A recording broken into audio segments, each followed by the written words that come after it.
Hello everyone, good morning to all. Welcome back to my channel. I am Pooja और आज हम बात करने वाले हैं 23 ऑफ जनवरी के सभी इंपॉर्टेंट करंट अफेयर्स। देश दुनिया की सभी बातों को आज किया जाएगा, लेकिन शुरुआत की जाएगी सबसे पहले आज का इंपॉर्टेंट डे।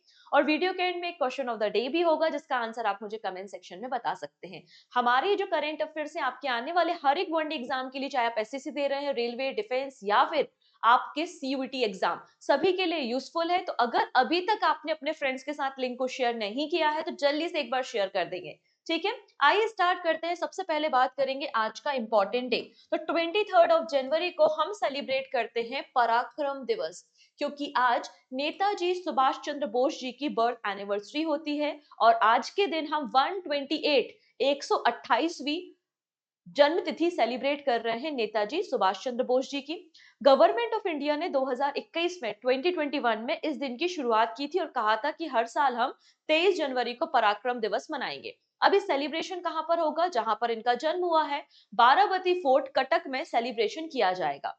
ठीक है, अब यहाँ पे कुछ इंपॉर्टेंट बातें हम देखेंगे अबाउट द नेताजी। तो नेताजी का जन्म आज के दिन मतलब 23 जनवरी को 1897 में कटक उड़ीसा में हुआ था।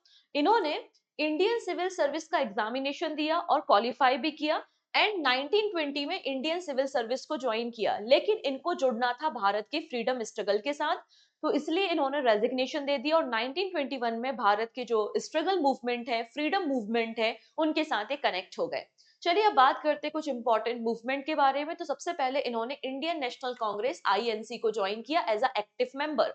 और ये हमारे जो इंडियन नेशनल कांग्रेस के प्रेसिडेंट भी रहे हैं। कब रहे हैं? तो 1938 में जो हरिपुरा अधिवेशन है उसमें अध्यक्ष रहे हैं। और उसके बाद 1939 में त्रिपुरी में भी इनको प्रेसिडेंट बनाया गया था। लेकिन आप सभी लोगों को पता है, अगर आप मॉडर्न हिस्ट्री को जानते हैं, तो त्रिपुरी क्राइसिस या त्रिपुरी संकट के बाद इन्होंने इंडियन नेशनल कांग्रेस को छोड़ दिया था। और इंडियन नेशनल कांग्रेस को छोड़ने के बाद इन्होंने फॉरवर्ड ब्लॉक की स्थापना की थी 1939 में। क्लियर है?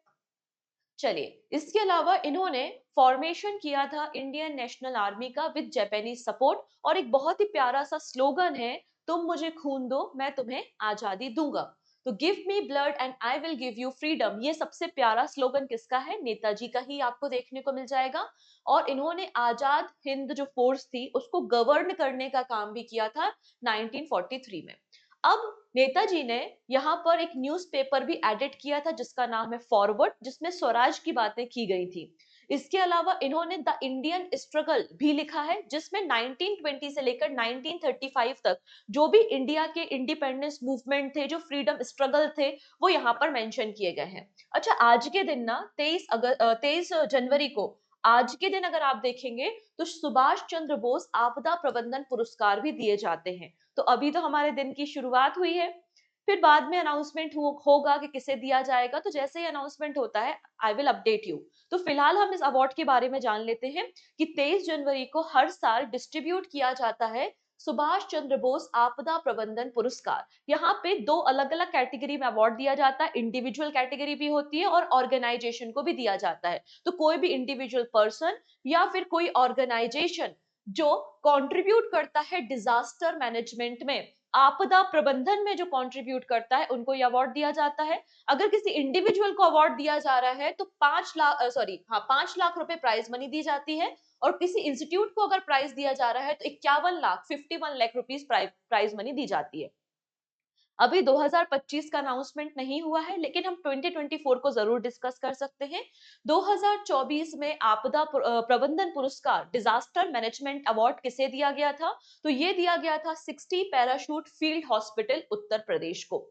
ये 2025 के अनाउंसमेंट होने के बाद हम आपको अपडेट कर देंगे। तो आई होप आपको क्लियर हो गया होगा कि आज हम कौन सा इंपॉर्टेंट डे सेलिब्रेट कर रहे हैं।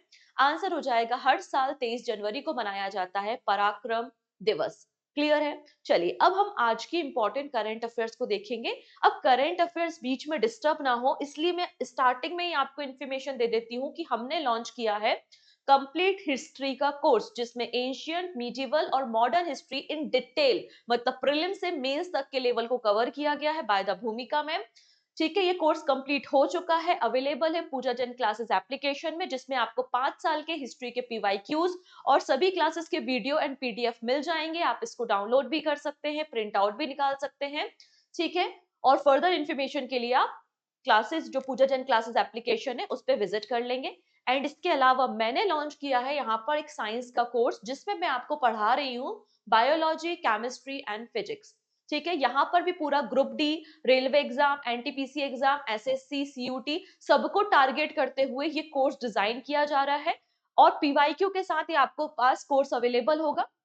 काफी सारे बच्चों ने एनरोलमेंट कर लिया है, और अगर आप भी एनरोलमेंट करना चाहते हैं तो पूजा जैन क्लासेस एप्लीकेशन पे विजिट कर सकते हैं। अभी ये कोर्स रनिंग है, अभी कंप्लीट नहीं हुआ है, फरवरी एंड तक ये कोर्स कंप्लीट हो जाएगा। मैं डेली 1 या 2 वीडियो इसमें अपलोड करती रहती हूँ।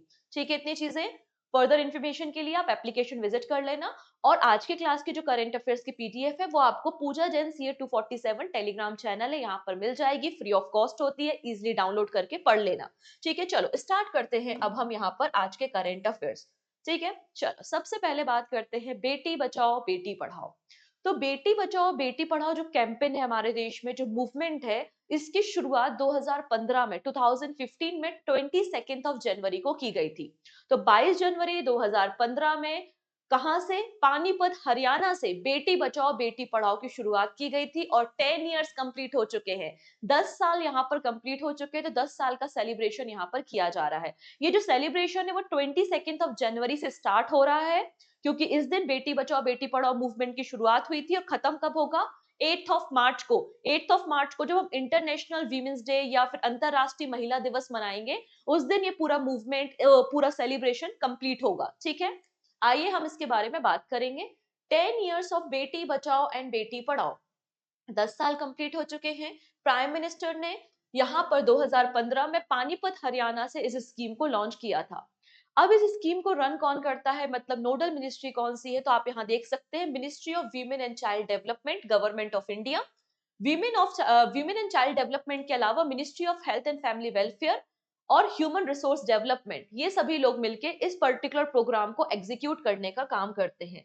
अब 10 सालों में क्या अचीवमेंट हुए हैं, 10 सालों में क्या क्या अचीवमेंट हुए हैं वो भी हम देखेंगे, लेकिन पहले देखेंगे कि मेन ऑब्जेक्टिव क्या था बेटी बचाओ बेटी पढ़ाओ का। तो सबसे प्राइमरी जो ऑब्जेक्टिव था वो था हमारे देश में सेक्स रेशियो को इम्प्रूव करना।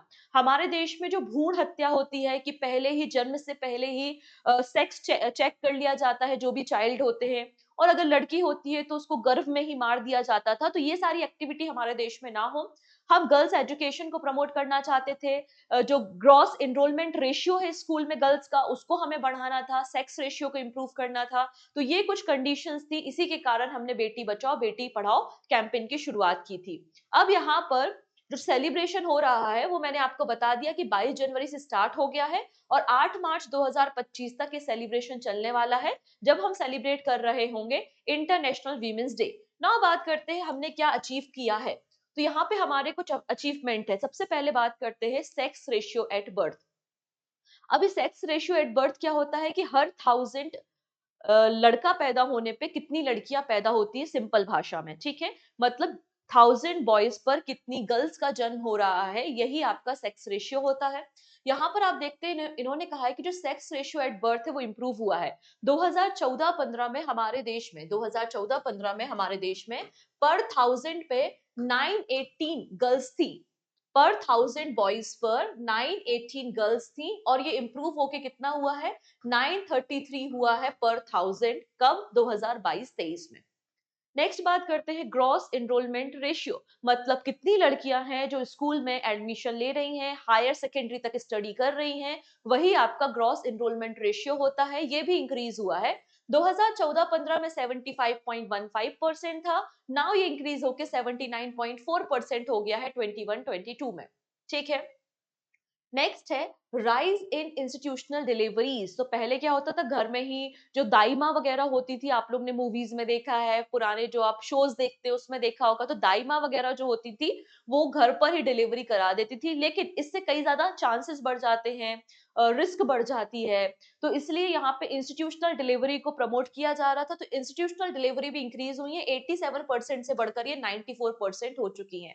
और यहाँ पे ड्यूरिंग द कैंपेन, मतलब ये जो बेटी बचाओ बेटी पढ़ाओ आंदोलन चल रहा था हमारे देश में, इसके बीच में कई सारे छोटे-छोटे कैंपेन्स को लॉन्च किया गया। जैसे कि अपनी डॉटर के साथ आप सेल्फी अपलोड करो। ऐसे कई सारे कैंपेन्स आपने देखे होंगे, जिसके कारण लोगों का परसेप्शंस भी चेंज हुआ है लड़कियों के प्रति। ठीक है? चलिए, ये थी हमारी आज की स्कीम। अब हम बात करते हैं कुछ इंपॉर्टेंट पर्सन जो न्यूज़ में है। पहली पर्सन जो न्यूज़ में है, इनका नाम है दीप्ति जीवन जी, और ये हमारे देश की एक एथलीट है, पैरा एथलीट है, ठीक है? तो para athlete Deepthi Jeevan ji among winners of Telangana governor award for the excellence. अब पहली बार फॉर द फर्स्ट टाइम, ये फर्स्ट एडिशन है, ठीक है? याद रखेंगे, ये पहला एडिशन है। तो तेलंगाना गवर्नर अवार्ड अनाउंस किया गया है। इसमें अलग-अलग फील्ड में जिन्होंने भी कंट्रीब्यूट किया होगा, उनको ये अवार्ड दिया जाएगा। तो इनिशियली 4 फील्ड आपको देखने को मिल जाएंगी, एनवायरनमेंट प्रोटेक्शन, दिव्यांगजन welfare, sports and games and culture. In 4 category में जिस भी ऑर्गेनाइजेशन ने, किसी इंडिविजुअल व्यक्ति ने अगर कंट्रीब्यूट किया है, तेलंगाना राज्य के बारे में बात हो रही है, तो उन्हें तेलंगाना गवर्नर्स अवार्ड दिया जाएगा, और ये पहला एडिशन आपको देखने को मिलेगा। इस पहले एडिशन में टोटल 8 लोगों को अवार्ड दिया जा रहा है इन 4 कैटेगरीज में। 4 कैटेगरी में 8 लोगों को अवार्ड दिया जा रहा है, जिसमें से 4 इंस्टीट्यूट हैं और 4 आपके इंडिविजुअल कैटेगरी हैं। ठीक है? और ये आपका पहला एडिशन आपको देखने को मिलेगा। अच्छा, ये जो प्राइज़ है, अभी केवल अनाउंस हुआ है। प्राइज़ जो है वो 26 ऑफ जनवरी को डिस्ट्रीब्यूट किए जाएँगे। मतलब रिपब्लिक डे के दिन इनको डिस्ट्रीब्यूट किया जाएगा, और उनमें से एक नाम आपको देखने को मिलता है, para athlete and Arjun awardee Deepti Jeevan जी। इनको Telangana governors award for excellence दिया जा रहा है। किस कैटेगरी में होगा? स्पोर्ट्स एंड गेम्स की कैटेगरी में होगा, जिसमें हर एक इंडिविजुअल को 2 लाख रुपए कैश प्राइज दिया जाएगा। अभी पहला एडिशन है, तो यहाँ पे कहा गया है तेलंगाना गवर्नमेंट के द्वारा जो नेक्स्ट एडिशन आएगा, सेकेंड जो एडिशन आएगा, उसमें 3 और नई कैटेगरी को इंट्रोड्यूस किया जाएगा, education, women empowerment and child welfare. तो आने वाले समय में टोटल 7 कैटेगरीज में अवार्ड डिस्ट्रीब्यूट किए जाएंगे, लेकिन ये पहला एडिशन है, तो केवल 4 कैटेगरी में अवार्ड दिया जा रहा है, जिसमें से एक नाम आपको याद रखना है, दीप्ति यारजी का, जिन्हें स्पोर्ट्स की कैटेगरी में गवर्नेंस या गवर्नर एक्सीलेंस अवार्ड दिया जा रहा है बाय द तेलंगाना गवर्नमेंट। ठीक है? चलिए नेक्स्ट बात करेंगे। ICSI elect Dhananjay Shukla as a president. ये है धनंजय शुक्ला, और इनको institute of company secretaries of India, institute of company secretariat of India का प्रेसिडेंट बनाया गया है 2025 के लिए। तो प्रेसिडेंट कौन बन गए हैं? धनंजय शुक्ला बन गए हैं। वहीं वाइस प्रेसिडेंट के बारे में बात करते हैं, तो पवन पवन जी पवन जी चंदक आपको यहाँ पे वाइस प्रेसिडेंट देखने को मिलेंगे। तो आपके दिमाग में चल रहा होगा, आखिरकार ये बॉडी होती क्या है, करती क्या है, फॉर्मेशन कब हुआ था, एटसेट्रा। आइए इन स्टैटिक बातों को भी हम डिस्कस कर लेते हैं। तो हम बात कर रहे हैं institute of company secretary of India के बारे में। इसका फंक्शन क्या होता है? तो जो भी कंपनी के सेक्रेटरीज होते हैं, उनको प्रोफेशनल प्रोफेशनल ट्रेनिंग प्रोवाइड करना, सर्टिफिकेट और कोर्सेज ऑफर करना का काम, उनको रेगुलेट करने का काम, उनके लिए गाइडेंस बनाने का काम ये बॉडी करती है, पहली चीज। ठीक है? नेक्स्ट बात करते हैं, इस बॉडी का फॉर्मेशन 1968 में हुआ था। ठीक है? इसको 1968 में कन्वर्ट किया गया था, और फिर बाद में इसको कन्वर्ट कर दिया गया स्टैच्यूरी बॉडी इन 1981। तो आज के समय में ये स्टैच्यूरी बॉडी आपको देखने को मिल जाएगी, और इसको रेगुलेट करने का काम कौन करता है? Union ministry of corporate affairs. इसका हेडक्वार्टर नई दिल्ली में है, लेकिन कुछ रीजनल ऑफिसेज भी हैं, जैसे कि मुंबई में, न्यू दिल्ली, चेन्नई और कोलकाता में। इसके अलावा इसके ओवरसीज ऑफिसेज भी हैं, Australia, Singapore, Canada, America, UK etcetera. ठीक है? तो ये कुछ बातें हैं स्टैटिक पॉइंट। चलिए अगले पर्सन के बारे में बात करते हैं, जिनका नाम है पंकज मिश्रा। पंकज मिश्रा जी ने एक बुक रिसेंटली लॉन्च की है, द वर्ल्ड आफ्टर गाजा। तो अभी रिसेंटली आपको हमास और कह सकते हो कि इसराइल का जो भी बैटल है, जो भी वॉर है, वो आपको देखने को मिला। अब इसमें कितनी ज्यादा एट्रोसिटी हुई है, कितना ज्यादा अत्याचार हुआ है, कितने सारे लोगों के घर चले गए, उनको डिस्प्लेस होना पड़ा। तो वो पूरी जो इनसाइड स्टोरी है, और उसके बाद क्या इम्पैक्ट है पूरे गाजा पे और इसराइल में आफ्टर द वॉर, वो सारी बातें इस बुक में मेंशन की गई हैं। और ये बुक किसने लिखी है? पंकज मिश्रा ने लिखी है। और बुक का टाइटल क्या है? The world after Gaza. ठीक है? तो ये बुक का टाइटल आपको याद रखना है और ऑथर याद रखना है। लास्ट में 2 और पर्सन है, जिनको हम शॉर्ट में डिस्कस करेंगे। सबसे पहले है मुंबई या फिर बॉम्बे हाई कोर्ट। तो तेलंगाना हाई कोर्ट के चीफ जस्टिस, जिनका नाम था जस्टिस आलोक आराधे। इनको रिसेंटली बॉम्बे हाई कोर्ट का चीफ जस्टिस बनाया गया है। ठीक है, तो बॉम्बे हाई कोर्ट के नए चीफ जस्टिस कौन हो गए हैं? जस्टिस आलोक आराधे हो गए हैं। और शपथ कौन दिलाता है? जो उस राज्य का गवर्नर होता है। तो महाराष्ट्र का गवर्नर कौन है? सीपी राधाकृष्णन। सीपी राधाकृष्णन, इन्होंने इन्हें ओथ या शपथ ग्रहण कराई है। चलिए अगले पर्सन के बारे में बात करेंगे, जस्टिस देवेंद्र कुमार उपाध्याय। जस्टिस देवेंद्र कुमार उपाध्याय जो है वो दिल्ली हाई कोर्ट के चीफ जस्टिस बन गए हैं। ये कौन है भाई? ये है वीके सक्सेना।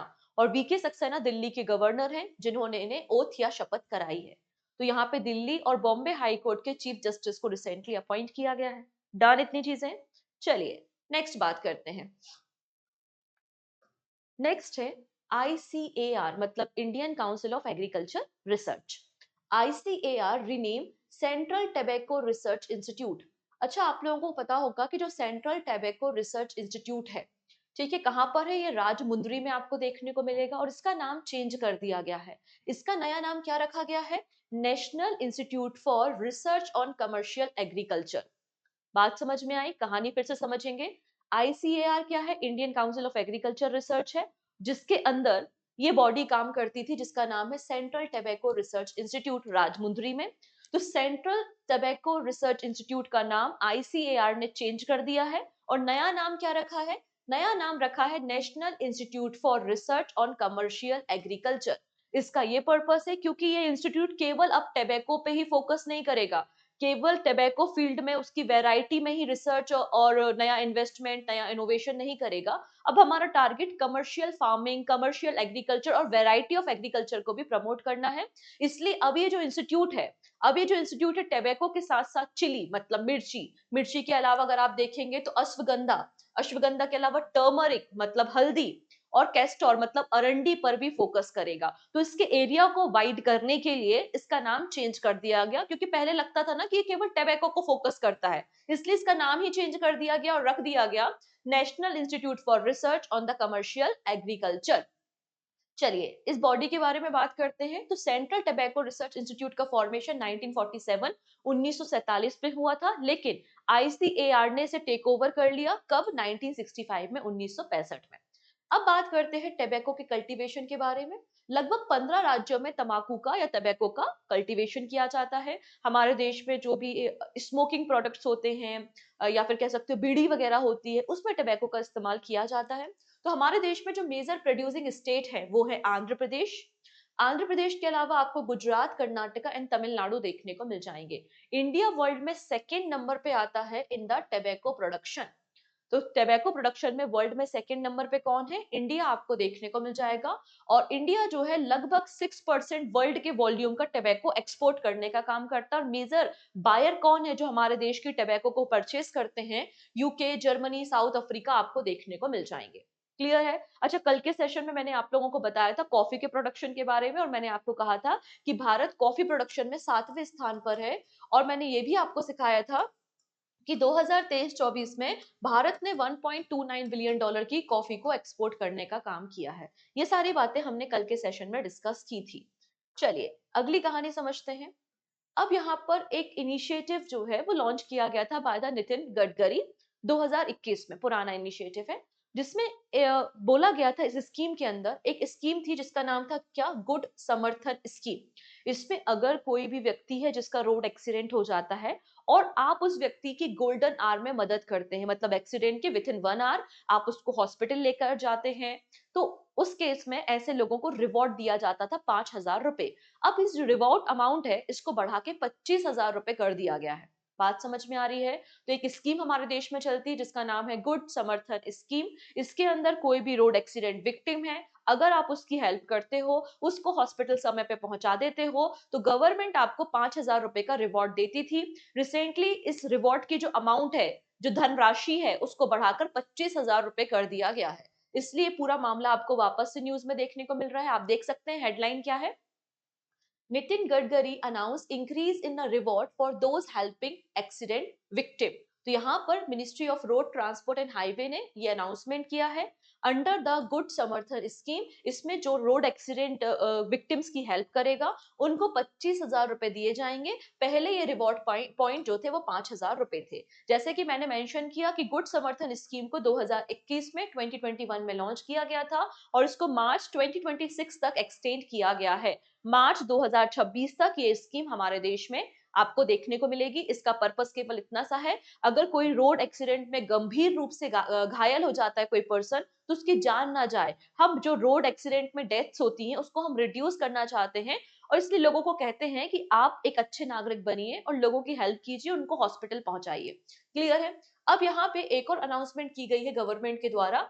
अभी जो रोड एक्सीडेंट विक्टिम्स होते हैं, जो इंजर्ड होते हैं पर्सन, उनका उनको पहले 7 दिन या अप टू 1.5 लाख रुपए तक का जो भी खर्चा होगा, एक्सपेंस होगा, वो भी गवर्नमेंट देगी। ठीक है, ये सारी बातें आपको देखने को मिलेंगी। चलिए नेक्स्ट बात करते हैं छत्तीसगढ़ के सीएम। ये छत्तीसगढ़ के सीएम है जिनका नाम क्या है, भूपेश बघेल।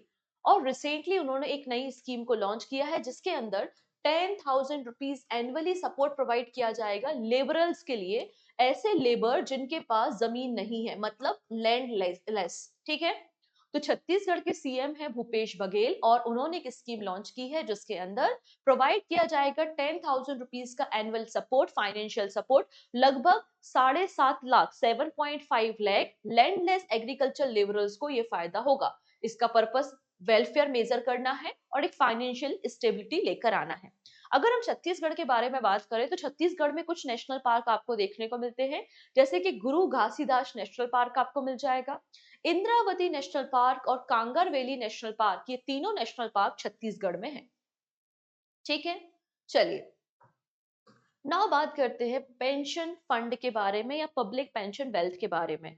देखिए भारत का पॉपुलेशन बहुत ज्यादा है, भारत में जनसंख्या बहुत ज्यादा है, लेकिन इतनी सारी जनसंख्या होने के बाद भी हमारे देश के जो मैक्सिमम वर्कर्स है, जो मैक्सिमम लोग काम करते हैं, वो अनऑर्गेनाइज सेक्टर में काम करते हैं। किसी की छोटी शॉप है, कोई रास्ते में ठेला लगाता है, कोई कह सकते हैं कि चाय की दुकान है, फुल्की की दुकान है, ये सब क्या है आपके अनऑर्गेनाइज सेक्टर ही है, जिनका कोई रजिस्ट्रेशन नहीं है, कहीं पे मेंशन नहीं है। तो हमारे देश में भले ही पब्लिक बहुत ज्यादा है, पॉपुलेशन बहुत ज्यादा है, लेकिन स्टिल हमारे देश में अनऑर्गेनाइज सेक्टर में लोग बहुत ज्यादा काम करते हैं। तो जब कोई अनऑर्गेनाइज सेक्टर में काम करता है तो उन तक जो वेलफेयर स्कीम होती है वो नहीं पहुंच पाती, जो अलग अलग पेंशन प्लान होते हैं वो उन तक नहीं पहुंच पाते। अब गवर्नमेंट इस डायरेक्शन में काम कर रही है। 1 अप्रैल 2025 से हमारे देश में यूपीएस भी आ रहा है, यूनिफाइड पेंशन सिस्टम।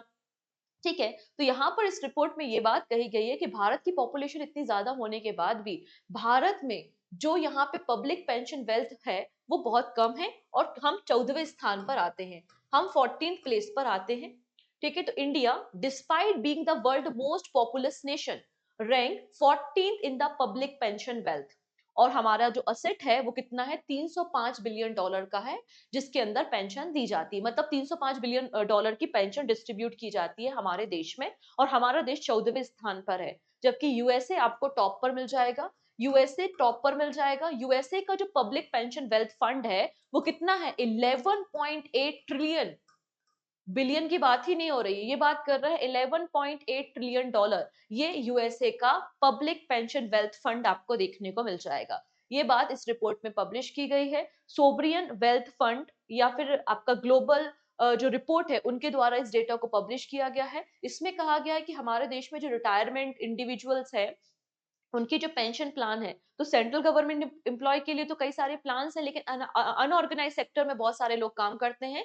लगभग 75% जो लोग हैं एम्प्लॉयड है अनऑर्गेनाइज सेक्टर में, तो इनके रिटायरमेंट के बाद इनके लिए कोई प्लान नहीं है। ये बात इस रिपोर्ट में इंडिया के रिस्पेक्ट में कही गई है। तो यूएसए टॉप पर है पब्लिक पेंशन फंड में 11.7 ट्रिलियन डॉलर, फिर सेकेंड नंबर पे जापान है, फिर कनाडा, नीदरलैंड और ऑस्ट्रेलिया है, और भारत 14वें स्थान पे है। और भारत का टोटल फंड कितना है, 305 बिलियन डॉलर। क्लियर है? चलिए नेक्स्ट बात करते हैं एक और रिपोर्ट के बारे में।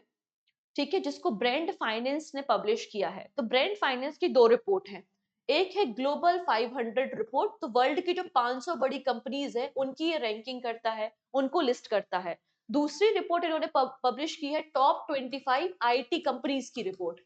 तो दो रिपोर्ट्स के बारे में एक साथ हम डिस्कस करने वाले हैं। ठीक है, दोनों ही रिपोर्ट किसकी है? ब्रांड फाइनेंस की है। ब्रांड फाइनेंस ने दो रिपोर्ट पब्लिश की है। पहली रिपोर्ट कहती है कि ग्लोबल 500, तो दुनिया भर के जो 500 सबसे बड़े ब्रांड्स हैं उसमें सबसे ऊपर कौन है? एप्पल मिल जाएगा। लेकिन अगर हम बात करते हैं आईटी कंपनीज के बारे में, तो टॉप 25 जो आईटी कंपनीज है पूरे वर्ल्ड में, उसमें 3 कंपनीज भारत की आपको मिल जाएंगी और टॉप पर मिल जाएगा असेंचर। असेंचर अमेरिका की कंपनी आपको देखने को मिलेगी। तो यहाँ पे वही लिखा है, brand finance global 500 and IT service top 25 report publish की गई है।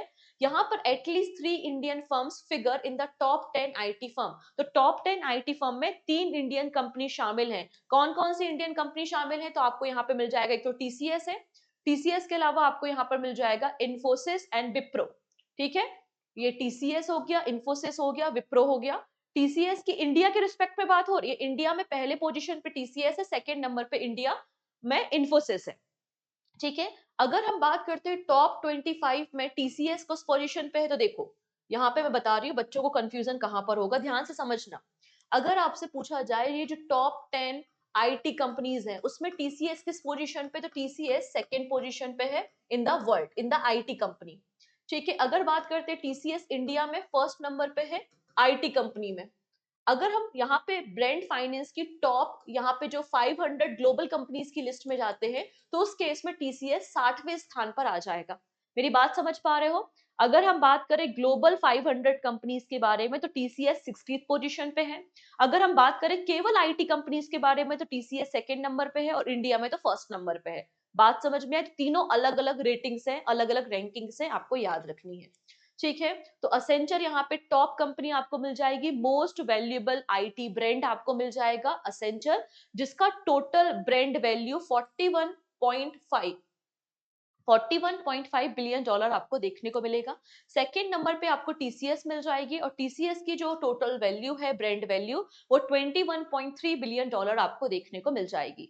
अब यहाँ पे आप एक और चीज देख पा रहे होगे, अगर हम टॉप 15 इंडियन ब्रांड्स के बारे में बात करें, तो इसमें आपको 3 बैंक्स भी देखने को मिल रहे हैं। एक आपका एचडीएफसी, आईसीआईसीआई और एसबीआई बैंक। मतलब हमारी जो बैंकिंग सिस्टम है वो भी इंप्रूव हो रहा है, ये इस बात का इंडिकेशन है। ठीक है, इन्फोसिस आपको सेकंड नंबर पे थर्ड नंबर पे सबसे वैल्यूएबल आईटी कंपनी देखने को मिल जाएगी, इंडिया में सेकंड, वर्ल्ड में आईटी कंपनीज की लिस्ट में इन्फोसिस थर्ड नंबर पे है 16.3 बिलियन डॉलर की वैल्यूएशन के साथ। और एचसीएल जो है वो fastest growing IT service brand आपको देखने को मिलेगा, इनकी जो ग्रोथ है वो 17%, 17% हुई है। नाउ बात करते हैं टोटल ब्रांड्स के बारे में, मतलब ग्लोबल 500 ब्रांड लिस्ट। तो टॉप ब्रांड कौन सा आपको मिल जाएगा? एप्पल मिल जाएगा। एप्पल के बाद माइक्रोसॉफ्ट है, माइक्रोसॉफ्ट के बाद गूगल है। तो एप्पल, माइक्रोसॉफ्ट और गूगल, ये टॉप 3 ब्रांड्स आपको मिल जाएंगे इस लिस्ट में। और हमारा जो टीसीएस है वो 60वें स्थान पर आपको देखने को मिलेगा। ठीक है, चलिए, अब यहाँ पे हमने देखा है कि हमारा एक टारगेट है, छोटा सा प्यारा सा टारगेट है कि हम चाहते हैं कि हम 2036 में ओलंपिक्स को होस्ट करें। अब 2036 में अगर हमें ओलंपिक्स को होस्ट करना है, तो ओलंपिक बहुत बड़ा इवेंट होता है, बहुत सारे कंट्री के लोग आते हैं, अलग अलग स्पोर्ट्स इवेंट होते हैं, तो उसके लिए उतना इंफ्रास्ट्रक्चर होना चाहिए, उतनी सारी तैयारियां होनी चाहिए। इसलिए पहली ओलंपिक कॉन्फ्रेंस को ऑर्गेनाइज किया गया, जिसमें सभी लोग इकट्ठे हुए और डिस्कशन किया कि किस तरीके से हमें पॉलिसी बनानी चाहिए, किस तरीके से काम करना चाहिए, जिससे हम 2036 में ओलंपिक्स को आयोजित कर पाए। क्योंकि 2036 के ओलंपिक के लिए भारत ने बिडिंग तो कर दी है। अब ये जो ओलंपिक कमेटी है वो ये भी तो देखेगी कि भारत कैपेबल है कि नहीं है, भारत के पास इंफ्रास्ट्रक्चर है कि नहीं है कि ओलंपिक जैसे बड़े इवेंट को ऑर्गेनाइज हम कर पाए। तो इसलिए हम डायरेक्शन में काम कर रहे हैं कि किस तरीके से हमें इंफ्रास्ट्रक्चर तैयार करना है। तो आप देख सकते हैं कि गुजरात में पहली ओलंपिक रिसर्च कॉन्फ्रेंस हुई है। कहां पर? गांधीनगर में हो रही है। कब से कब होगी? 27 जनवरी से लेकर 30 जनवरी तक, इन 4 दिनों में आपको गुजरात में पहली ओलंपिक रिसर्च कॉन्फ्रेंस देखने को मिलेगी। कहां पर? गांधीनगर बेस्ड राष्ट्रीय रक्षा यूनिवर्सिटी में। ठीक है, हमारा टारगेट है 2036 के ओलंपिक्स को अच्छे तरीके से ऑर्गेनाइज कराना, जिसके लिए इंफ्रास्ट्रक्चर रेडी करना। फिर इंडियन ओलंपिक एसोसिएशन की प्रेसिडेंट यहाँ पे शामिल थी, शामिल रहेंगी पीटी उषा। इसके अलावा जो वाइस प्रेसिडेंट है उनका नाम है गगन नारंग। तो ये दोनों नाम भी आपको याद रखने। ठीक है, चलिए नेक्स्ट बात करते हैं एंटिटी लॉकर। आप सभी लोगों ने डिजी लॉकर सुना भी होगा, और एग्जाम में आपके जो फॉर्म्स वगैरह फिल होते हैं उसमें आपने अप्लाई भी किया होगा। तो डिजी लॉकर में क्या करते हैं, डिजी लॉकर क्या है, एक क्लाउड बेस्ड सिस्टम है, एक स्टोरेज है, जहां पर हमारे जो भी डॉक्यूमेंट्स होते हैं, जैसे कि आपकी मार्कशीट्स होती हैं, आपकी टीसी है, ट्रांसफर सर्टिफिकेट हो गया, आपने कोई अचीवमेंट किया है तो आपको कोई सर्टिफिकेट मिला है, आपका जाति प्रमाण पत्र, आपका डोमिसाइल सर्टिफिकेट, ये सारी चीजें, आपका पैन कार्ड, आधार कार्ड, ये सारी चीजें आप अपने जितने भी डॉक्यूमेंट्स होते हैं वो डिजी लॉकर में स्टोर कर सकते हैं। तो जब आप किसी फॉर्म को फिल कर रहे हैं तो आपको हर कहीं फिजिकल डॉक्यूमेंट ले जाने की जरूरत नहीं पड़ती, आप क्लाउड से एक्सेस कर सकते हैं। तो डिजी लॉकर की सक्सेस के बाद यहाँ पे गवर्नमेंट ऑफ इंडिया ने एंटिटी लॉकर को भी लॉन्च किया है। अब ये एंटिटी लॉकर क्या है और किस तरीके से अलग है डिजी लॉकर से? तो पहली चीज तो सिमिलरिटी ये है कि ये भी एक क्लाउड स्टोरेज है, इसमें भी आप और हम डेटा को स्टोर कर सकते हैं। लेकिन यहाँ पे हमारा जो ये पर्सनल डेटा है ना, ये वो सब स्टोर नहीं होगा। हम यहाँ पे क्या स्टोर करेंगे, हम किस कंपनी में जॉब करते हैं, उस कंपनी में हमारा पीएफ फंड, हमारा जो टैक्स रिटर्न होता है, वो सारे डॉक्यूमेंट्स आपको एंटिटी लॉकर में देखने को मिलेंगे। मतलब आप किसी कंपनी में जाते हैं अप्लाई करने के लिए, और उस कंपनी के जो हेड है, फाउंडर हैं या सीईओ हैं, वो आपके डेटा को देखना चाहते हैं, आपके पीएफ को देखना चाहते हैं, आपने कितना रिटर्न फाइल किया था, टैक्स कितना फाइल किया है, वो सारे डॉक्यूमेंट्स यहाँ पर वो एंटिटी लॉकर से एक्सेस कर सकते हैं विथ योर परमिशन, ऑब्वियस सी बात है। तो इस तरीके से एंटिटी लॉकर को डिजाइन किया गया है हमारे देश में। तो government of India has launch entity locker under its e governance project. Entity locker एक डिजिटल प्लेटफॉर्म है।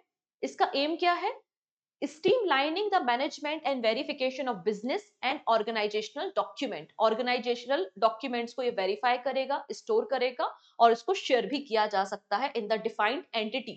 अब यहाँ पे बार बार एक शब्द यूज हो रहा है which is entity। entity का मतलब क्या है, entity का मतलब है बिजनेस ऑर्गेनाइजेशन। वो ऑर्गेनाइजेशन कोई भी हो सकता है, government organisation, private organisation, government register organisation, MSME, non profit organisation, ये सभी चीजों को हम एंटिटी कहते हैं। अब यहाँ पे एंटिटी लॉकर को डेवलप किसने किया है, तो एंटिटी लॉकर को डेवलप किया है नेशनल ई गवर्नेंस डिवीजन ने अंडर द मैत्री डिपार्टमेंट। मैत्री का मतलब होता है ministry of electronics and information technology. Clear है, इसकी फीचर्स क्या होंगे, पहली चीज तो आप यहाँ पे डिजिटल डॉक्यूमेंट अपने वॉलेट में क्रिएट कर सकते हो यूजिंग द एंटिटी लॉकर।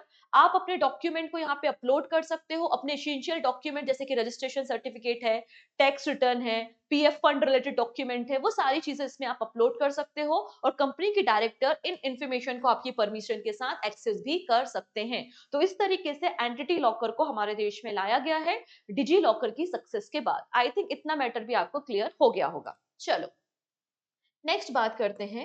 हमारे देश की एक कंपनी है जो है लॉजिस्टिक एआई कंपनी। ठीक है, लॉजिस्टिक एआई प्रोवाइडर कंपनी। अब ये एआई प्रोवाइडर लॉजिस्टिक क्या है, तो जो लोग एआई टेक्नोलॉजी में काम कर रहे हैं उनको जैसे सेफ्टी के लिए कैमरा, किसी लॉजिस्टिक सपोर्ट, किसी असेट की रिक्वायरमेंट है, किसी हार्डवेयर की रिक्वायरमेंट है या सॉफ्टवेयर की रिक्वायरमेंट है, तो उनको लॉजिस्टिक सपोर्ट ये कंपनी प्रोवाइड करती है, और ये 2025 की भारत की पहली यूनिकॉर्न कंपनी बन चुकी है। तो 2025 में वो कौन सी कंपनी है जो भारत में यूनिकॉर्न कंपनी बनी है, तो आंसर हो जाएगा नेत्राडाइन। ठीक है, नेत्राडाइन ये कंपनी आपको मिल जाएगी जो कि एक लॉजिस्टिक एआई प्रोवाइडर कंपनी है, और ये पहली इंडियन यूनिकॉर्न कंपनी बन चुकी है 2025 में। इसका वैल्यूएशन 1.34 बिलियन डॉलर आपको देखने को मिल जाएगा। इस कंपनी का फॉर्मेशन 2015 में किया गया था। ये आर्टिफिशियल इंटेलिजेंस सॉल्यूशन प्रोवाइड करती है, और यहाँ पर इसके जो को फाउंडर और सीईओ हैं उनका नाम है अवनीश अग्रवाल। तो आपको इस कंपनी के फाउंडर का नाम भी याद रखना है, अवनीश अग्रवाल। 2025 में हमारे देश की पहली यूनिकॉर्न कंपनी आपको देखने को मिल रही है। ठीक है, चलिए अब यहाँ पे बहुत सारी और भी बातें हमें डिस्कस करनी है, लेकिन सबसे पहले हम थोड़ा सा जल्दी से 5 मिनट में रिवीजन कर लेते हैं, क्योंकि हो सकता है आज कोई बच्चा अचानक से प्रकट हो गया हो, अचानक से आ गया हो करंट अफेयर्स में, कल के करंट अफेयर्स ना देखे हो, या कल आप किसी वजह से करंट अफेयर्स ना अटेंड कर पाए हो, तो एक बार हम रिवाइज कर लेते हैं। ठीक है, तो 22 जनवरी के करंट अफेयर्स हम देखेंगे। सबसे पहले हमने बात की थी विजय हजारे ट्रॉफी के बारे में। विजय हजारे ट्रॉफी को बीसीसीआई ऑर्गेनाइज कराता है, पहली चीज। और जो फाइनल मैच हुआ था वो कर्नाटक और विदर्भ के बीच में हुआ था, और कर्नाटका ने 5वीं बार विजय हजारे ट्रॉफी को लिफ्ट किया है। ठीक है, नेक्स्ट बात करते हैं कलारीपयत्तु। कलारीपयत्तु एक मार्शल आर्ट फॉर्म है केरला का, और इसको as a demonstration game include किया गया है इन द 38 नेशनल गेम्स जो कि उत्तराखंड में होने वाले हैं। नेक्स्ट है नाइजीरिया ने ब्रिक्स को as a 9th partner country के रूप में ज्वाइन किया है। याद रखेंगे 10वें नंबर की जो फुल टाइम कंट्री है जिसने ब्रिक्स को ज्वाइन किया है वो इंडोनेशिया है, लेकिन हम बात कर रहे हैं पार्टनर कंट्री के बारे में, तो 9th नंबर की पार्टनर कंट्री कौन सी बन गई है? नाइजीरिया बन गई है। ब्राजील में ये अनाउंसमेंट किया गया था क्योंकि ब्राजील के पास प्रेसिडेंसी है। नेक्स्ट है एडलमेंट ट्रस्ट बैरोमीटर। ये बताता है कि हमारे देश की जो जनता है वो गवर्नमेंट से, मीडिया से, एनजीओ से और अलग अलग बिजनेस से कितनी इन्फ्लुएंस है। तो आपको तो पता है कि हमारे देश की जनता कितनी ज्यादा इन्फ्लुएंस है आपके मीडिया से, तो हमारी रैंकिंग 3rd नंबर पे आपको देखने को मिल जाएगी। ठीक है, चलिए नेक्स्ट बात करते हैं। आरबीआई ने एक नई एडवाइजरी कमेटी बनाई है और ये एडवाइजरी कमेटी जो भी यूनिवर्सल बैंक और स्मॉल फाइनेंस बैंक के एप्लीकेशन फॉर्म्स आते हैं उनको रिव्यू करने का काम करेगा। और इसके चेयरमैन कौन है? एम के जैन है, जो कि farmer deputy governor of RBI आपको मिल जाएंगे। आलोक कुमार अग्रवाल जी को सीईओ बनाया गया है Zurich Kotak general insurance company का। और इंडिया जो है वो 7वें नंबर का largest coffee producer in the world बन चुका है। और ब्राजील सबसे बड़ा प्रोड्यूसर आपको कॉफी का देखने को मिल जाएगा। फिर डोनाल्ड ट्रंप 47th नंबर के यूएसए के प्रेसिडेंट बन चुके हैं एंड 50th नंबर के वाइस प्रेसिडेंट कौन बने हैं? जेडी वेंस आपको देखने को मिल जाएंगे। और इन्होंने 100 से ज्यादा एग्जीक्यूटिव ऑर्डर पास किए हैं जो हमने आपके साथ कल डिस्कस किए थे। फिर चाइना ने वर्ल्ड की लॉन्गेस्ट एक्सप्रेसवे टनल को अनवील किया है जिसकी लंबाई 22.13 किलोमीटर आपको देखने को मिल जाएगी, जो चाइना के बेल्ट एंड रोड इनिशिएटिव का पार्ट है। और इस टनल का नाम क्या है? Tianshan Shengli tunnel. ठीक है, नेक्स्ट है फ्लेमिंगो फेस्टिवल 2025 कहाँ पे ऑर्गेनाइज किया गया था? आंध्र प्रदेश में। फिर संजीव रंजन को सेक्रेटरी जनरल बनाया गया है इंडियन ओशियन रिम एसोसिएशन में।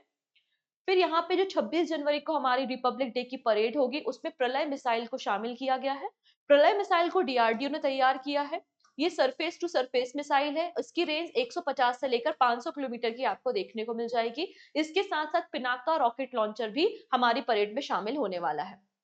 ठीक है, तो ये सारी बातें हमने 22 जनवरी को डिस्कस की थी। चलिए वापस आ जाते हैं 23 जनवरी के करंट अफेयर्स पे, कुछ और बातें करेंगे। सबसे पहली बात, यहाँ पे सिंगापुर के जो प्रेसिडेंट है वो अभी भारत विजिट करने आए हुए थे और वो गए हुए थे कहाँ पर? उड़ीसा। तो उड़ीसा में जाके उन्होंने उड़ीसा गवर्नमेंट के साथ एक एग्रीमेंट साइन किया है। क्या है वो एग्रीमेंट? तो Orissa in Singapore MoU launch of fintech hub in the Bhubaneswar. तो भुवनेश्वर में फिनटेक हब तैयार किया जाएगा। फिनटेक हब, इसका पर्पस क्या है? हमारा जो टारगेट है कि 2047 तक इंश्योरेंस फॉर ऑल, हर एक व्यक्ति के पास इंश्योरेंस हो, तो इस डायरेक्शन में हमें जो काम करने की जरूरत है उसके लिए एक फिनटेक हब भुवनेश्वर में बनाया जाएगा। और उड़ीसा एंड सिंगापुर के बीच का ये एमओयू साइन हुआ है। तो Orissa and Singapore have signed MOU to establish a fintech hub in Bhubaneswar focusing on insurtech innovation. क्योंकि इंडिया का विजन है 2047 तक हमें इंश्योरेंस फॉर ऑल, हर व्यक्ति को इंश्योरेंस प्रोवाइड करना है। ठीक है, ये एग्रीमेंट किसके बीच में साइन हुआ है? तो उड़ीसा के इलेक्ट्रॉनिक्स एंड आईटी डिपार्टमेंट ने पार्टनरशिप की है सिंगापुर के global finance and technology network के साथ। सिंगापुर के प्रेसिडेंट का नाम क्या है? थारमन सनमुगम रत्नम। ये भारत पे विजिट करने आए हैं। इसके अलावा 8 और इंपॉर्टेंट एग्रीमेंट साइन हुए हैं स्किल डेवलपमेंट में, green energy, industrial park development etcetera. ठीक है, लेकिन इंपॉर्टेंट जो था वो मैंने आपके साथ डिस्कस कर दिया। चलिए अब अगली कहानी हम यहाँ पे समझेंगे, ध्यान से समझिएगा ना। हम बात कर रहे हैं permanent court of arbitration back India on IWT dispute with Pakistan. अभी कहानी तो समझ में ही नहीं आई क्या बोल दिया मैंने? कहानी को हम थोड़ा सा बैकग्राउंड से समझते हैं। यहाँ पे इंडस वाटर ट्रिटी डिस्प्यूट के बारे में बात हो रही है। तो 1960 में 1960 में हमें जाना पड़ेगा, पहले हम वहां जाते हैं, बाद में इस न्यूज को कवर करेंगे। क्लियर है? पहले बैकग्राउंड समझते हैं। देखिएगा जो हमारी सिंधु नदी है, इंडस नदी है, उसकी ये ट्रिब्यूटरीज आपको देखने को मिलती है, झेलम, व्यास, चिनाब, सतलज, रावी एटसेट्रा। इन्हीं के बारे में बात हो रही है। तो बैकग्राउंड कैसा है? बैकग्राउंड ऐसा है कि इंडस वाटर ट्रिटी 1960 में है, जिसमें वाटर शेयरिंग की बात की गई है इंडस वाटर और उसकी ट्रिब्यूटरी को लेकर। तो यहाँ पे इंडस रिवर और उसकी 5 सहायक नदियां हैं, व्यास नदी, सतलज, रावी, झेलम और चिनाब नदी। तो इनके वाटर को डिवाइड करने के लिए इंडिया और पाकिस्तान के बीच में एक एग्रीमेंट साइन हुआ था जिसको हम इंडस वाटर ट्रिटी के नाम से जानते हैं। क्लियर है? अब यहाँ पे क्या बोला गया था? जो नदियां यहाँ पे सतलज, व्यास और रावी हैं, सतलज, व्यास और रावी नदियों के पानी को इस्तेमाल करने का राइट किसके पास है? इंडिया के पास है। इंडस, झेलम और चिनाब नदियों के पानी को इस्तेमाल करने का जो राइट्स है वो पाकिस्तान के पास है, लेकिन इस ट्रीटी में कहा गया था कि भारत अगर चाहे तो झेलम चिनाब नदी पर अपना जो भी पावर प्रोजेक्ट वगैरह है वो बना सकता है, मतलब अपने प्रोजेक्ट को बना सकता है, लेकिन इसके पानी को डैम बना के रोक नहीं सकता। सिंपल कहानी है, बात समझ में आई? वापस समझिए, इंडिया के पास राइट है कि सतलज, ब्यास और रावी नदी के पानी को इस्तेमाल करेगा। पाकिस्तान के पास राइट है कि वो इंडस, झेलम और चिनाब नदी के पानी को इस्तेमाल करेगा। लेकिन यहाँ पे कहा था कि इंडिया जो है वो पाकिस्तान को अलॉटेड नदियों के पानी को इस्तेमाल कर सकता है, लेकिन उसको ऑब्स्ट्रक्ट नहीं कर सकता, डैम बना के पाकिस्तान में जाने वाली नदियों के पानी को रोक नहीं सकता। कौन कौन सी नदियों पे? इन 3 नदियों पे। ठीक है, ये मैटर आपको क्लियर हुआ। अब प्रॉब्लम समझते हैं। अब यहाँ पे बोला गया, अगर इस पानी को लेकर इन दोनों देशों के बीच में कोई डिस्प्यूट होता है, कोई झगड़ा झगड़ा है, असहमति है, तो इसको सॉल्व कैसे किया जाएगा? तो इसकी 3 स्टेप है। पहला स्टेप ये होती है कि दोनों देशों की जो कंट्री है वो आपस में बैठकर मिलकर इस प्रॉब्लम को रिजॉल्व करने की कोशिश करेंगी।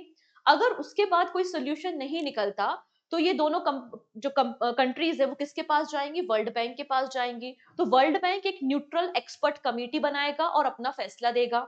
अब हो सकता है पाकिस्तान को या इंडिया को ये जो वर्ल्ड बैंक की न्यूट्रल कमेटी है उसका जो फैसला है वो पसंद नहीं आया, तो अगर आप उसके फैसले से सहमत नहीं हो तो लास्ट ऑप्शन आपके पास होगा कि आप परमानेंट कोर्ट ऑफ आर्बिट्रेशन जो कि हैग नीदरलैंड में है, आप वहां पे जाके अपनी पिटीशन को फाइल कर सकते हो, अप्लाई कर सकते हो। फिर ये लोग एक्सपर्ट पैनल बनाएंगे और फैसला लेंगे। तो 3 स्टेप में डिस्प्यूट को रिजॉल्व किया जाता है। एक अपने स्तर पे, लोकल लेवल पे, कि दोनों देश के जो भी डिग्निटरीज हैं वो आपस में बैठ के काम करें। सहमति नहीं है तो वर्ल्ड बैंक एक्सपर्ट कमेटी बनाएगा। वर्ल्ड बैंक से सहमत नहीं हो उसके बाद आप जाओगे परमानेंट कोर्ट ऑफ आर्बिट्रेशन। ठीक है, अब मामला समझते हैं। मामला शुरू होता है यहां से, पाकिस्तान का ऑब्जेक्शन है। किस पर ऑब्जेक्शन है? Kishan Ganga and Ratle hydro project पे। तो यहाँ पे जो किशन गंगा हाइड्रो प्रोजेक्ट है ये भारत का प्रोजेक्ट है, 330 मेगावाट का प्रोजेक्ट, जो कि आपको किशन गंगा रिवर पर देखने को मिल जाएगा। और किशन गंगा रिवर जो है वो ट्रिब्यूटरी है, सहायक नदी है किसकी? झेलम। और झेलम नदी का पानी इस्तेमाल करने का राइट किसके पास है? पाकिस्तान के पास है। मेरी बात समझ में आई? तो यहाँ पर इंडिया कंस्ट्रक्ट कर रहा है Kishan Ganga hydro electric project जिसकी कैपेसिटी 330 मेगावाट की है। किशन गंगा नदी पर इसको बनाया जा रहा है जो कि सहायक नदी है झेलम की। इसके अलावा इंडिया 850 मेगावाट का प्रोजेक्ट बना रहा है जिसका नाम है रतले हाइड्रो इलेक्ट्रिक प्रोजेक्ट, जो कि चिनाब नदी पर आपको किश्तवाड़ डिस्ट्रिक्ट में देखने को मिल जाएगी। हालांकि ये दोनों जो प्रोजेक्ट है ये रन ऑफ रिवर प्रोजेक्ट है। रन ऑफ रिवर प्रोजेक्ट का ये मतलब है कि आपका यहाँ पे कोई भी डैम कंस्ट्रक्ट नहीं हुआ है, पानी को रोका नहीं गया है, पानी को ऑब्स्ट्रक्ट नहीं किया गया है, कंटिन्यूअसली पानी झेलम नदी और चिनाब नदी के माध्यम से पाकिस्तान में जा रहा है, ऐसा इंडिया का कहना है। तो पाकिस्तान कहता है नहीं, पाकिस्तान कहता है कि हमें फील होता है कि इंडिया इंडस वाटर ट्रीटी को ब्रीच कर रहा है और हमारा जो पानी आ रहा है उसको एडवर्सली इफेक्ट कर रहा है, पानी को रोकने का काम कर रहा है। इसलिए पाकिस्तान अपना डिस्प्यूट यहाँ पे जाहिर कर रहा है, अपनी पिटीशन फाइल कर रहा है। तो पहले इंडिया और पाकिस्तान की जो डिग्निटरीज थे आपस में बैठे, मुलाकात की, मामला सॉल्व नहीं हुआ। उसके बाद वर्ल्ड बैंक के पास गए, वर्ल्ड बैंक ने एक न्यूट्रल एक्सपर्ट कमेटी बनाई और वर्ल्ड बैंक का जो फैसला था वो एक तरीके से अगर आप देखेंगे तो वर्ल्ड बैंक का जो फैसला था उससे पाकिस्तान खुश नहीं हुआ। तो पाकिस्तान जब खुश नहीं हुआ तो वो किसके पास चला गया? परमानेंट कोर्ट ऑफ आर्बिट्रेशन के पास चला गया। परमानेंट कोर्ट ऑफ जो आर्बिट्रेशन इसका फॉर्मेशन 1899 में किया गया था। हैग नीदरलैंड में इसका हेडक्वार्टर आपको मिल जाएगा। चलिए तो अब ये मामला देख लेते हैं। मामला क्या है? Permanent court of arbitration which is situated in the Hague Netherland has endorsed the Indian government's stand and has ruled that World Bank appointed neutral expert is competent to decide on the design and water uses by the 2 hydropower project in Jammu and Kashmir। तो इसमें क्या कहा गया है? जब petition file की पाकिस्तान ने permanent court of arbitration के पास, तो इन्होंने कहा कि यार इसकी जरूरत नहीं है। वर्ल्ड बैंक ने जो न्यूट्रल एक्सपर्ट बनाए हैं वो इतने कैपेबल हैं कि आपके जो जम्मू एंड कश्मीर के 2 प्रोजेक्ट्स हैं इनके डिस्प्यूट्स को सॉल्व कर सके under the Indus water treaty. तो यहाँ पे जो परमानेंट कोर्ट ऑफ आर्बिट्रेशन है उसने पाकिस्तान की पिटीशन के अगेंस्ट बोला है कि यार इसकी जरूरत नहीं है, आर्बिट्रेशन की जरूरत नहीं है, एक्सपर्ट कमेटी आपके मैटर को सॉल्व करेगी। तो यही बात यहाँ पे लिखी है कि भारत के पक्ष में एक तरीके से फैसला दिया गया है बाय द पिटीशन आर्बिट्रेशन। ठीक है, चलिए नेक्स्ट बात करते हैं। National Advanced Surface to Air Missile System is jointly developed by USA and which country? यहाँ पे बात हो रही है national advance surface to air missile system के बारे में। इस सिस्टम को यूएसए और नॉर्वे ने मिलकर तैयार किया है। नॉर्वे काफी समय से इसका इस्तेमाल कर रहा है और यूएसए भी अपने सिटीजन की प्रोटेक्शन के लिए इसी सिस्टम का इस्तेमाल करता है। अभी रिसेंटली न्यूज में इसलिए है क्योंकि यूएसए और नॉर्वे का ये जो सिस्टम है, national advance surface to air missile system, इसको कौन खरीद रहा है? इसको प्रोक्योरमेंट करने का काम कर रहा है ताइवान। ठीक है, कौन प्रोक्योर कर रहा है इसको? ताइवान इसको प्रोक्योर कर रहा है और ताइपे में इसको लॉन्च करेगा। तो Taiwan will deploy advance national advance surface to air missile system in north Taiwan to protect Taipei. ठीक है, ये बेसिकली एयर डिफेंस सिस्टम है। क्या है बेसिकली? ये एयर डिफेंस सिस्टम है। कोई भी इसके टारगेट रेंज में अगर मिसाइल आती हैं, ड्रोन्स आते हैं, हेलीकॉप्टर्स आते हैं, तो वो इसको डिस्ट्रॉय करने में कैपेबल हो जाता है। तो इस तरीके से डिफेंस सिस्टम आपको देखने को मिलेगा जिसको ज्वाइंटली बिल्ड किया है यूएसए और नॉर्वे ने। ये हेलीकॉप्टर, क्रूज मिसाइल जैसे थ्रेट्स को इजिली आइडेंटिफाई कर सकता है और इजिली ये 72 टारगेट को साइमल्टेनियसली इंगेज कर सकता है, मतलब उन पे अटैक कर सकता है। अब यहाँ पे यूएसए 2005 से इस सिस्टम को इस्तेमाल कर रहा है और वहीं अगर देखा जाए तो 13 कंट्रीज हैं जिसमें आपको ये सारे नाम देखने को मिलेंगे इस सिस्टम को इस्तेमाल कर रही हैं। रिसेंटली ताइवान ने इसको खरीदा है और वो भी डिप्लॉय करने वाला है। चलिए नेक्स्ट बात करते हैं हम अपने इस प्यारे से टैंक के बारे में। इस टैंक का नाम है T-72 bridge line tank. Bridge line tank इसलिए बोला है, यहाँ से एक ब्रिज ओपन हो जाता है स्टील का और वो जल्दी से इंस्टॉल आप कर सकते हो ब्रिज, जिससे एक जगह से दूसरी जगह तक मोबिलिटी को बढ़ाया जा सके। तो फिलहाल में न्यूज में इसलिए है क्योंकि मिनिस्ट्री ऑफ डिफेंस ने कॉन्ट्रैक्ट दिया है और ministry of defence 47 T-72 in tanks को प्रोक्योर करने वाली है, खरीदने वाली है। ठीक है, तो T-72 bridge laying tank is asset for Indian army enhancing it's operational capability. तो यहाँ पे 47 यूनिट्स की प्रोक्योरमेंट का जो ऑर्डर है वो मिनिस्ट्री ऑफ डिफेंस ने दिया है। मिनिस्ट्री ऑफ डिफेंस ने 1506 करोड़ रुपीस का कॉन्ट्रैक्ट दिया है। किसे? Heavy vehicle factory. Heavy vehicle heavy जो व्हीकल फैक्ट्री है वो डिवीजन है आर्म्ड व्हीकल निगम लिमिटेड का और इनको ये ऑर्डर दिया गया है और ये कैपेबल है स्टील ब्रिज बनाने में। क्लियर है? डन। तो ये थे आज के हमारे करंट अफेयर्स। लास्ट में बात कर लेते हैं आज के क्वेश्चन ऑफ द डे के बारे में। पूछा जा रहा है कि रिसेंटली प्रलय मिसाइल जिसे डेवलप किया गया है किस ऑर्गेनाइजेशन के द्वारा, आप मुझे बताएंगे। साथ ही साथ ये किस प्रकार की मिसाइल है ये भी आप मुझे कमेंट सेक्शन में बताएंगे। बाकी सारी बातें हम नेक्स्ट वीडियो में डिस्कस करेंगे। आई होप आपने एंजॉय किया होगा सेशन। सो मिलते हैं नेक्स्ट वीडियो में। अगर वीडियो अच्छा लगा है तो प्लीज शेयर कर देना एंड पहली बार आए तो सब्सक्राइब कर लेना जिससे अपकमिंग क्लासेस की नोटिफिकेशन आपको मिल सके।